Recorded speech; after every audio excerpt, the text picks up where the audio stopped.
If you're looking for safe and reliable grinding services, hit up Cliff2_3 on Twitter.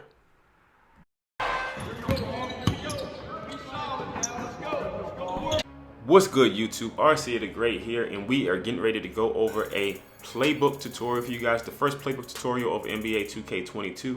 We will be going over the current Chicago Bulls playbook, and it has a few plays that I think will help you out in domination and in your competitive game. So, without further ado, head over to the auction house and you want to look for the current Bulls playbook. It is very cheap at the moment. You can get this playbook for less than 1,000 MT, and I do think that's a steal because it has many different give options that we're going to be going over that can open you up for both threes and get you into the lane. So let's look at some of the lineup suggestions I would recommend. I have a pretty decent team, nothing really too crazy, but I do have that pink diamond Glenn Robinson from the draft mode board, and he is going to be my sharpshooter along with Michael Porter Jr. out on the wings as my bigs. Then we got Andre Drummond setting the big screens inside, and of course we have to have a decent bench with a good shooting big on it, because just in case you play against somebody that's playing fully center defense, then you got to have a playmaker, and I like to use Kemba Walker at the moment, being able to get around screens, be quick, get into the basket, and force the defense to be pressured, chase after him, creating openings for other players. So use who you would like, but that's who I'm using right now. This playbook can work with many different types of lineups, so it's totally up to you. All right, let's jump right in and show you what plays we're going to be going over. Fist 25, give 12, fist 25 pitch, quick stagger, fist double, fist 35 cross, fist double, fist give Iverson, and give horns fist 35. Now, if there are many other plays in this playbook that I highly recommend you check out, the scrolling on play calling is a little bit slower, so you have to also learn how to do positional play calling, but we did utilize these in both domination and in some user unlimited games, and I like many of these plays. All right, so let's hop into the game and get ready to break down each play and show you exactly how I would use it in both domination and against user games. Starting with that fist 25, give 12. As you can see, we got some nice screen action. We get a dribble handoff to Oladipo, and he gets inside for a beautiful dunk. Now, headed to the replay. The first initial action we're looking for is Oladipo coming off that pin down screen. That's going to give you a chance to get an open three-point look, so that will be there. If you don't pass it, just hold circle. Once you get the dribble handoff, your center will be setting you a screen at the top of the key, right in the middle, and you'll be able to get around that to get yourself inside or force a switch that'll allow you to repost the center for a mismatch. But we finished it off with a dunk, and we'll be looking for different options as we continue on. So this time, we do get Victor Oladipo to pop out on those screens, but we don't have time to shoot the ball, so we fake it. But the beauty is you can still run the play action right after. Get it back to Kemba, and then we run the dribble handoff. And now we have this switch situation where Harden tried to stop that screen. They switched, and we have Andre Drummond with James Harden. That's going to be an easy basket inside every time. All right, let's get into the second play, which would be quick stagger fist double. This play has some nice action to get you some three-point looks, but also a ball screen to get you into the lane so that you're able to create for your team. And it has some continual action that lets the play keep going if it takes too long. So we get a nice three here with Victor Oladipo. But as you can see, we start off with Kemba on the right side of the court. We got Michael Porter Jr. coming off of two pin down screens on the left. He's curling around the top of the key. He is open right here for either a three, or you can use to control him into the lane, throw a bounce pass, and get him to dive to the basket. We choose not to pass it, and that's when we get those double screens from Michael Porter and Andre Drummond. We get around those screens. That allows us to get to the basket or force a switch. And at this point, I can pull out an ISO against Blake Griffin or get the ball into Andre Drummond because he has Kyrie on him. So I could do either of those.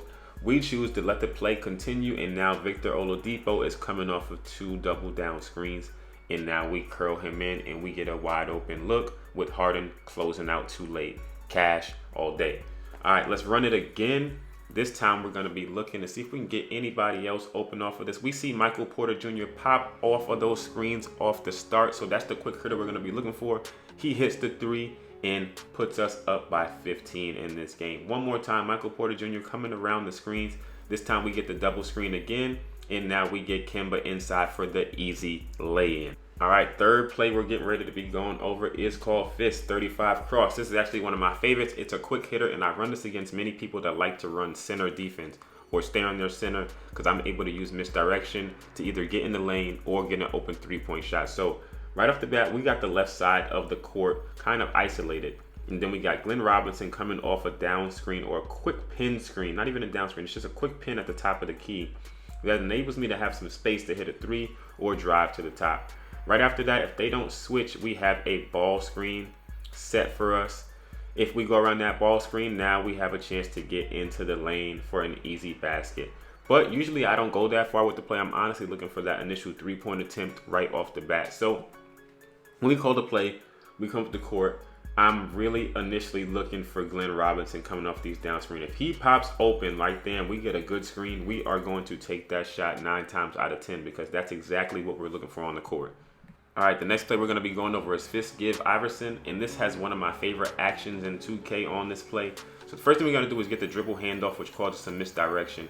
And as the play develops, we eventually have Kemba Walker popping off of those double screens at the elbow, and we get wide open for a mid-range jump shot. But as you can see, right off the dribble handoff, this is going to create a situation where the defense either has to switch if I get a good head of steam, which I don't.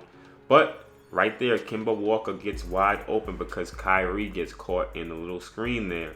Just because he was close to the player, he got caught up. I could have passed it for an open three.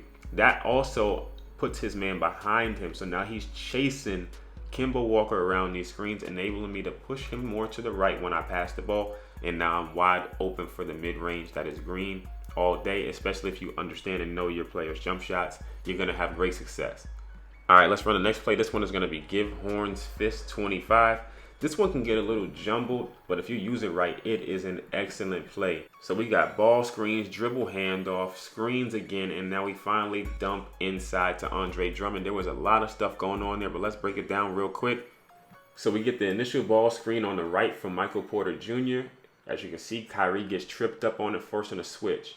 Right away, Victor Oladipo starts coming my way, and I'm holding circle to give him the dribble handoff. I'm brushing right off of Andre Drummond's shoulder and Michael Porter Jr.'s fade into the three-point line. He is now wide open at the three-point line. I can push it out to him, or I can get the ball to Andre Drummond diving inside. Both of those options are open right now. The defense has to pick its poison, or I can just choose who I want to give it to. I can throw the alley-oop, I can kick it out, or I can stop and shoot the jump shot. So you have to be aware of all your options, know what the defense is doing, and you will be successful with this play as well. All right, let's run it again. This time we're going to try to get Victor Oladipo inside right off the dribble handoff. Try to run around the screen from Andre Drummond. He sets a nice one, and we get around Blake Griffin for the easy lay-in. Blake definitely could not keep up. But once again, we're going to come to the court, run the play one more time, see if we can get some more action off of this. Michael Porter Jr. sets the screen. We get the dribble handoff, and this time we get Andre Drummond diving into the lane on the switch, and we throw the nice alley-oop for him to catch. But yo, the rest of the video is we're gonna have some user gameplay just showing how this works against human opponents and how they actually get confused on what's going on, especially if they're trying to bait your passes. Make sure you guys are being creative in your offense. Make sure you're switching up what you're doing. Run different things. Don't always run the same thing every time down the court, and you will be more successful in your offense at the start of the game. We don't have many different overpowered cards. We don't have a lot of shooting centers. So you have to be creative with your offense to be successful so far. And I'm finding a lot of success with these plays, along with some other playbooks that I'm going to be sharing with y'all. But anyway, hopefully you guys enjoyed the video. I will catch you in the next one. Peace.